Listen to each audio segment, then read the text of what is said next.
જય શ્રી કૃષ્ણ, જય માતાજી મિત્રો, તમારા બધાનું આજના નવા વિડીયોની અંદર સ્વાગત છે. મિત્રો, આજનો આપણો ટોપિક લઈને આવ્યા છીએ કે ગેમિંગ પ્રમોશન કરવા જોઈએ નહીં, અથવા તો તમે બધા ગેમિંગ પ્રમોશન કરો છો તો થોડી ઘણી બાબતો તમારે ખાસ કરીને ધ્યાનમાં રાખવાની જરૂર છે. તો તમે બધા આ વિડીયોને એન્ડ સુધી જોજો. બાકી ચેનલ પર નવેલા તો ચેનલને સબસ્ક્રાઇબ કરી દેજો. બાકી મારી ઇન્ફોર્મેશન કેવી લાગી એ બી કમેન્ટ કરીને જરૂરથી જણાવી દેજો. કે વાત એવી છે કે હું જ્યારે ગેમિંગ પ્રમોશન કરતો હતો ને, તો એ વખતના ગેમિંગનું એક એકાઉન્ટ હોય. સમજી લો કે આપણે રાજા ગેમ પ્રમોટ કરીએ છીએ, તો રાજા ગેમની અંદર તમારે એક આઈડી બનાવવી પડે અને એ આઈડીની અંદર તમારું બેંક એકાઉન્ટ એડ કરવું પડે, જેથી કરીને જ્યારે તમારું પેમેન્ટ આવે એ પેમેન્ટ રાજા આઈડીની અંદર આવે અને પછી એના અંદરથી તમારું વિથડ્રોલ મારવાનું. એટલે પછી 24 કલાકની અંદર તમારા એકાઉન્ટમાં પેમેન્ટ ટ્રાન્સફર થાય. આ રીતની મારા ભાઈ પ્રોસેસ હોય છે.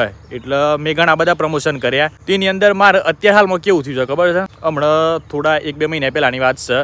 હું જો ભાઈ પૈસા ઉપાડવા માટે બરાબર છે એટીએમની અંદર જો, પણ એકાઉન્ટમાં પૈસા બતાવતા હતા પણ ₹1 ઉપડ્યો નહીં. એટલે મેં કીધું ચલો કદાચ એટીએમમાં પ્રોબ્લેમ હશે, સર્વર કદાચ ડાઉન હશે. એટલે પછી મેં ઓનલાઈન ટ્રાન્ઝેક્શન કર્યું. ખાલી ₹5 નાખ્યા તો એ ના થયા, 500 નાખ્યા તો એ ના થયા, 1000, મતલબ કોઈ પેમેન્ટ જ ના થાય. પછી મને વિચાર આવ્યો ખારું આમ કેમ થાય છે. એટલે હું જો સીધો ગામ ભાઈ અમારે બેંક ઓફ બરોડામાં, અને તો જઈને મેં મેનેજરને વાત કરી. કીધું સર મારે આવું થયું છે, તો એનું કારણ શું છે? તો સરે મને ચોખ્ખી એક જ વાત કરી કે તમારા બેંકની અંદર જેટલા પૈસા છે ને એ બધા ફ્રીઝ થઈ ગયા છે.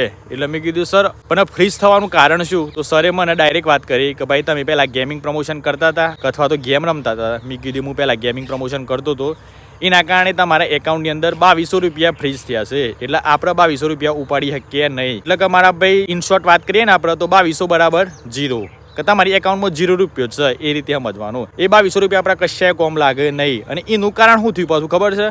એ આપણી બેંક એકાઉન્ટ ઉપર બધા કેસ થયેલા છે ઓનલાઈન. ખબર છે અત્યારે હાલમાં કોઈ પણ તમારી સાથે ફ્રોડ થાય, સ્કેમ થાય, તો આપણો 19 કે એવો નંબર છે, એ તમે ડાયલ કરો ને તો ઓનલાઈન તમે ઘેર બેઠા કેસ કરી શકો. ખાલી તમે કેસ કરી શકો, કેસનું સોલ્યુશન આવે એ આપણે ફાઇનલ નહીં કહી શકતા, બરાબર છે? પણ મારી એકાઉન્ટમાં ₹2200 ફ્રીઝ થઈ ગયા. એટલે મને એ વખતના બહુ દુઃખ લાગ્યું અને પછી મારી તો આઈડી ઉડી ગઈ. એટલે પછી મેં વિચાર કર્યો કે ભાઈ આપણે અમે ગેમિંગ પ્રમોશન કરવા નથી, કારણ કે ગેમિંગ પ્રમોશનથી એટલા બધા નુકસાન થતા હોય છે ને મારા ભાઈ, બહુ એટલે બહુ જબ્બર યાર. પેલા તો આપણું જે બેંક એકાઉન્ટ હોય, આપણો જે ઓરિજિનલ નંબર આલ્યો હોય, જ્યારે ફ્યુચરમાં ગેમિંગ જો સ્કેમ કરે છે ગેમર, તો આપણે આઈડી છે ને એ વખતના મતલબ બેંક એકાઉન્ટની વાત છે, તો બેંક એકાઉન્ટમાં છે ને પ્રોબ્લેમ આવી શકે છે.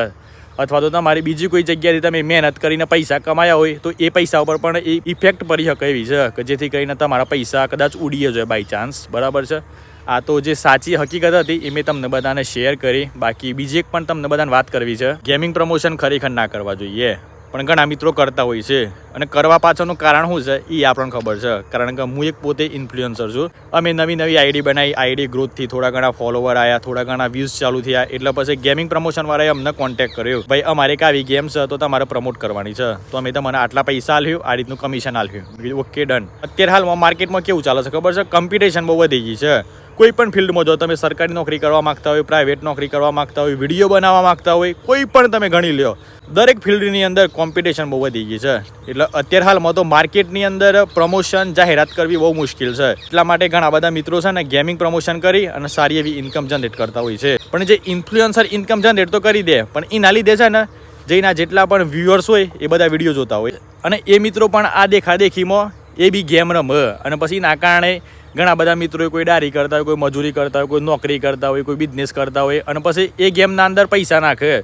અને પછી અચાનક જ્યારે પૈસા ઉડી જાય ને, એટલે ત્યારે એ લોકો શું કરે? કોન્ટેક્ટ કરે. ગેમવાળાનો તો કોન્ટેક્ટ થાય નહીં. એટલે જેને વિડીયો બનાવ્યો હોય ને એના પર તાત્કાલિક ઓનલાઈન કેસ કરી દે. અને ઓનલાઈન કેસ થાય એટલે એના જે પૈસા જ્યાં હોય, કોઈના 1500-2000 જ્યાં હોય, એ સીધા આપણા એકાઉન્ટ ઉપર અસર થઈ જાય. તમારા લીધે આ વ્યક્તિના ફલાણા વ્યક્તિના ₹1500 જ્યાં છે, તો તમારા આટલા પૈસા એને આલવા પડે. અને બીજું કંઈ ગેમિંગ પ્રમોશન કરતા હોય તો આપણા જેટલા પણ વ્યુઅર્સ છે ને એના પર એક સાઈડ ઇફેક્ટ પડે, કે ખરેખર આ વ્યક્તિ વિડીયો સારા બનાવે છે, વ્યક્તિની પર્સનાલિટી સારી છે, વ્યક્તિ એકદમ કામ પણ સારા કરે છે, પણ બસ ખાલી આ જેટલા પણ પબ્લિક છે, જેટલા પણ મિત્રો વ્યુઅર્સ છે, એ દરેકને એકદમ ખોટી દિશામાં લઈ જાય છે. એટલે મારા ભાઈ ગેમિંગ પ્રમોશન કરવા જોઈએ નહીં. બાકી જેને કરવા હોય કરી શકે છે, હું તો ના નહીં પાડતો, પણ આ તો જે પ્રોબ્લેમ થાય છે એ વસ્તુ હું તમને બધાને શેર કરું છું. એના લીધે છે ને માર્કેટમાં થોડી ઘણી તમારી પર્સનાલિટી થોડીક ડાઉન થતી હોય છે. પણ હા, જો પૈસા હોય તો કંઈ ફરક પડવાનો નથી, કારણ કે અત્યારે હાલમાં તો પૈસા જ બોલતા હોય છે. એક ચોખ્ખી વાત છે મારા ભાઈ. જો તમે મોટી ગાડી લઈને જાઓ તો તમને કોઈ એમ નહીં પૂછવાનું કે ભાઈ તું શું કરે છે, હું નહીં. એમ કહે ભાઈ હા ભાઈ સ્કોર્પિયો લઈને જાય છે, ભાઈ ફોર્ચ્યુનર લઈને જાય છે, ભાઈ એ મહેનત કરી છે યાર. એટલે તમારે બધાને ગેમિંગ પ્રમોશન કરવા હોય તો કરજો. હું તો કહું છું ખરેખર ના કરતા યાર, કારણ કે આપણી સાથે જે પ્રોબ્લેમ થયા એવા ફ્યુચરમાં કોઈની સાથે એવા પ્રોબ્લેમ ના થાય. કારણ કે બેંક એકાઉન્ટમાં તમારા જે પૈસા હોય એ બધા પૈસા ફ્રીઝ થઈ જાય તો એ વખતના પછી આપણને પ્રોબ્લેમ થઈ જાય. આ તો જે રિયાલિટી હતી એ મેં તમને બધાને શેર કરી.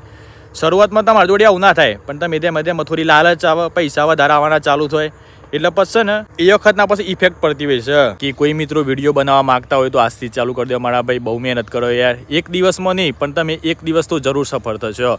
અમારે લગભગ નહીં હોય તો 2 વર્ષથી અમે લગાતાર મહેનત કરી રહ્યા છીએ, લગાતાર ડેલી વ્લોગ નાખીએ છીએ, પણ હજી સુધી અમને 1000+ વ્યૂઝ મળતા નથી. ભાઈ 2000, 4000, 5000 વ્યૂઝ મળતા નથી, પણ અમારી મહેનત ભાઈ લગાતાર ચાલુ છે. અને આમ તો વળી જે લોકો હતા ને 4 લોકોની વાત કરીએ આપણે કે લે આ તો ખાલી વિડીયો બનાવું છું, આમાંથી હું થશે, એના કરતાં નોકરી ના કરે, ઘણા બધા અલગ અલગ પોતાની વિચારધારા પ્રમાણે શેર કરતા હતા.